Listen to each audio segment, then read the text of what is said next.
Bismillahirrahmanirrahim. Assalamualaikum warahmatullahi wabarakatuh. Alhamdulillah rabbil alamin wahdahu wassalatu wassalamu ala asrafil anbiya wal mursalin wa ala alihi wa sahbihi wa sallim ajma'in. Amma ba'du. Puji syukur kita panjatkan kehadiran Allah Subhanahu wa taala yang mana Ia telah memberikan kepada kita nikmat dan karunia-Nya, yaitu nikmat kesehatan dan kesempatan yang mana kita masih bisa melaksanakan kuliah online ini.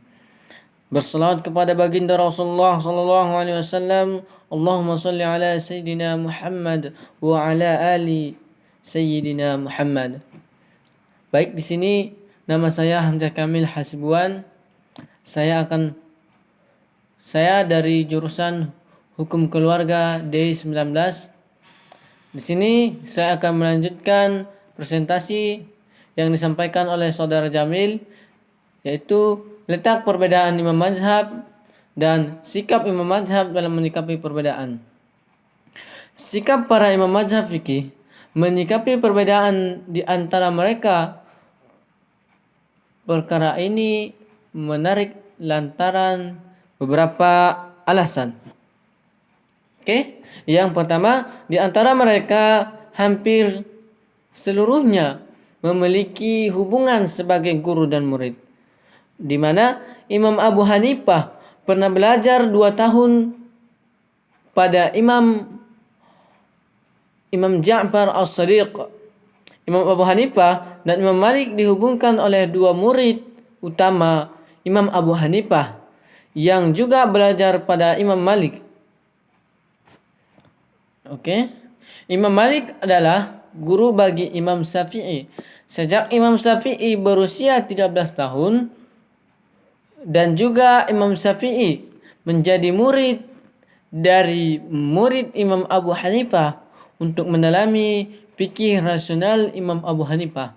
Dan akhirnya Imam Syafi'i adalah guru bagi Imam Ahmad bin Hanbal. Namun meskipun begitu, mereka tak tabu untuk saling berbeda dan murid mengkritik keras gurunya. Kedua, fikih merupakan cabang keilmuan Islam yang paling sesak dengan perbedaan. Namun di antara imam-imamnya justru sangat mesra hubungannya, saling memahami, saling memuji.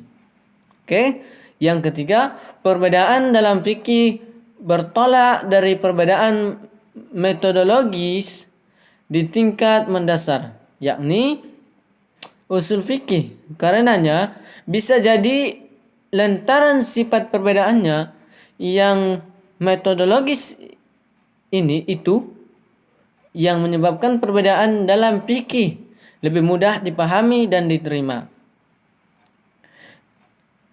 Dimulai dari yang tertua, yakni Imam Ja'far As-Shadiq.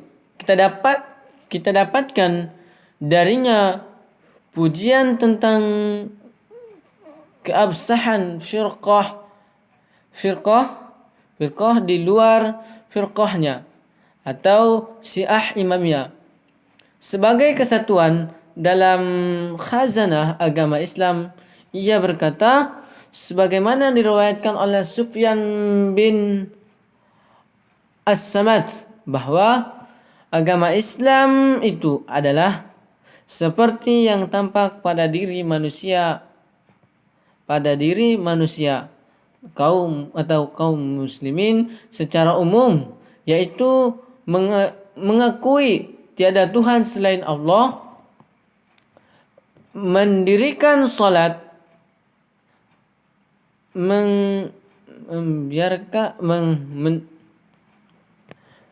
mengeluarkan zakat, melaksanakan haji, dan berpuasa di bulan Ramadan.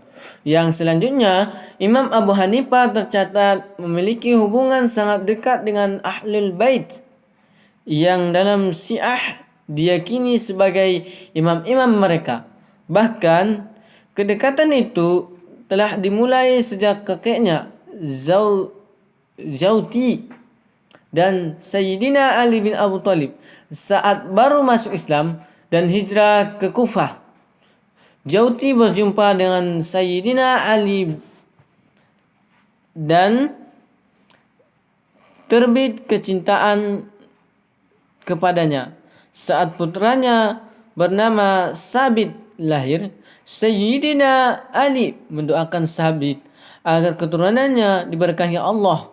Maka lahirlah Nu'man bin Sabit yang tak lain adalah Imam Abu Hanifah. Imam Abu Hanifah ketika ditanya tentang Imam Ja'far As-Shadiq, beliau berkata, saya tidak pernah meyakinkan seseorang yang lebih faqih dari Ja'far bin Muhammad. Imam Abu Hanifah ketika ditanya tentang Imam Ja'far As-Shadiq, beliau berkata, saya tidak pernah menyaksikan seseorang yang lebih faqih dari Ja'far bin Muhammad. Kedekatan dan kecintaannya itu hingga membawanya melakukan penentangan terhadap Bani Umayyah dan Bani Abbasiyah yang berlebihan dalam membenci, memusuhi, dan memperlakukan Ahlul Bait. Bahkan Imam Abu Hanifah dengan tegas berpendapat bahwa pemerintah Bani Umayyah tidak sah karena tidak berdasarkan pada dasar pemerintahan dalam Islam.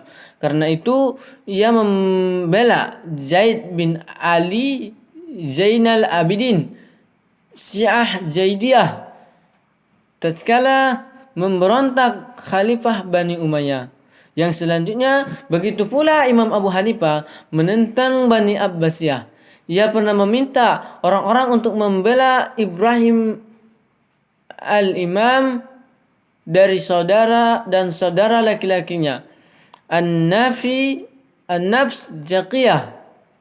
Yang keduanya putra Hasan bin Ali bin Abu Thalib ketika memberontak pada Khalifah Al-Mansur. Sebagaimana Imam Abu Hanifah, Imam Syafi'i dikenal sangat tinggi kecintaannya pada Ahlul Bait. Bahkan kecintaan itu hingga membuatnya kerap dituduh Rafidah dan terlibat bersama gerakan Syiah di masa Harun ar-Rasyid, sehingga ia menyindir mereka dengan mengatakan, jika kecintaan pada keluarga Muhammad menjadikanku Rafidah, maka saksikanlah wahai jin dan manusia bahwa aku Rafidah.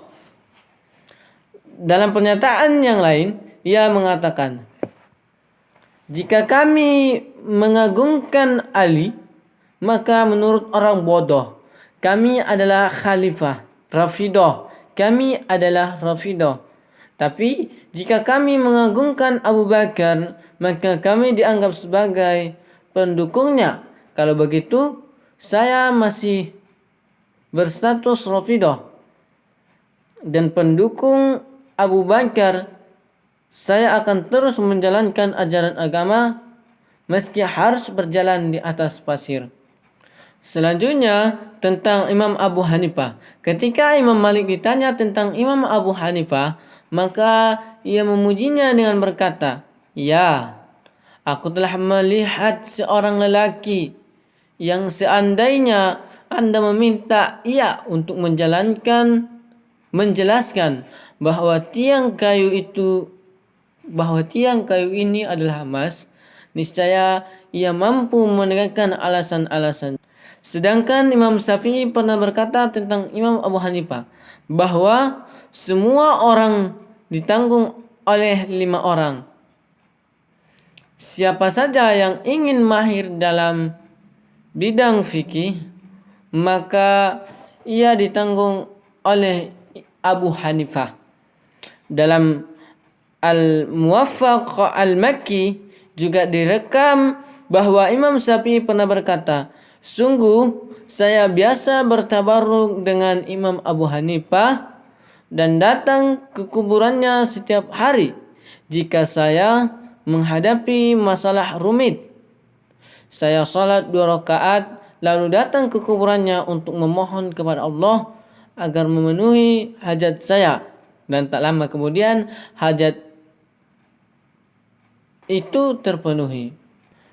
Dan adapun tentang Imam Malik, Imam Syafi'i pernah berkata bahwa aku tidak pernah menghormati seorang pun seperti penghormatanku pada Malik bin Anas. Dalam catatan lain, Imam Syafi'i tercatat pernah berkata, ketika berbicara tentang asar, maka Imam Malik adalah bintangnya. Yang selanjutnya ia juga pernah berkata bahwa Imam Malik adalah pendidikku dan guruku.